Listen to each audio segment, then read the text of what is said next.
စကြဝဠာကြီးဟာ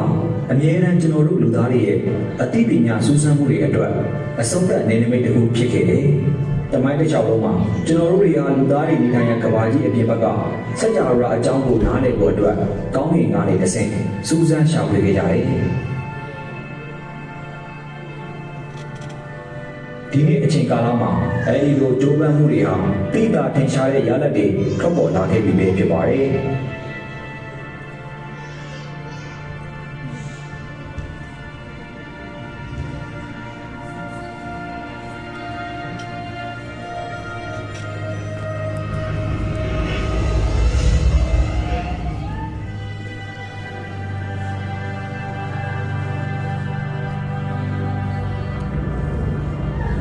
ကျွန်တော်တို့ရဲ့နေမိကြီးအားကောင်းကင်ယံမှာရှိတဲ့အခြားကျယ်တွေနဲ့တိတိတတ်တာဝယ်ပြမှုမရှိပဲတာမန်ကျယ်စင်းဖြစ်တဲ့ဆိုတာကိုလည်းသိရှိခဲ့ပြီဖြစ်ပါတယ်။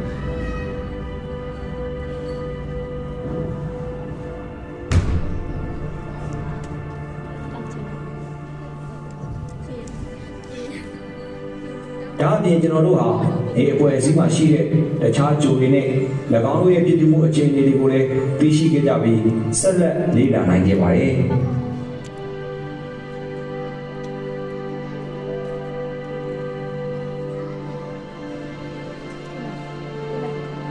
ဩဃာခဲတွေနဲ့ကျဲတကုံတွေအကြောင်းကိုလည်းလေ့လာခဲ့ကြပြီးဂျိုတွေရဲ့ပြည်သူမှုမှာကျဲတကုံတွေရဲ့အရေးပါတဲ့အခန်းကဏ္ဍကိုသိရှိခဲ့ရပါတယ်။ကျယ်တွေရဲ့မွေးဖွားခြင်းဖြစ်တည်ခြင်းနဲ့သေဆုံးခြင်းအစရှိတဲ့အခြေခံသဘောတရားတွေကိုလေ့လာသိရှိကြရပါတယ်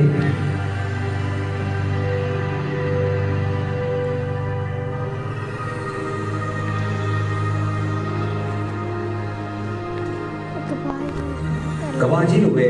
ကျယ်တွေကိုလက်ပတ်နေတဲ့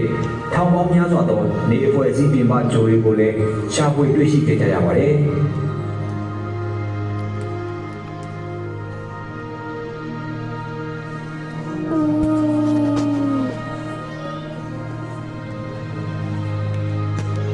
အလွန်ကြီးမားတဲ့ JSU ဝေးတွေကိုလည်းလေ့လာနိုင်ကြကြလို့